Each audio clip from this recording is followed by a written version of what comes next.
Bundan xəbərim var. Deyirlər ki, gələcək Xbox konsolunda artıq Epic Games və Steam oyunlarını oynaya biləcəksən. Bəli, düz eşitdin. GTA 5-dən Fortnite-a, Steam kitabxananda olan bütün oyunları konsolunda istifadə edə biləcəksən.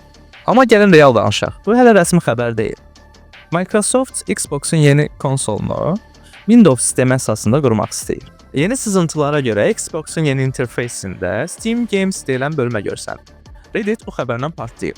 Bəs bu nə deməkdir? Microsoft konsolla kompüteri birləşdirmək istəyir. Yəni yeni Xbox kompüter olacaq. Amma bununla bağlı problem də var. Steam və Epic Games arasındakı lisenziya, gəlir bölgüsü və optimizasiya problemləri məlum deyil. Amma bu şayə əsassız da deyil. Microsoft konsol və PC arasındakı əlaqələri çox uzun zamandır ki, qırmağa çalışır. Sual budur, bəs PlayStation'ın buna cavabı nə olacaq? Xbox'un yeni konsolunda Steam və Epic Games oyunlarının olmağı oyun dünyasında yeniliklər yaradacaq. Bizi izləməyi və fikirlərini rəydə yazmağı unutmayın.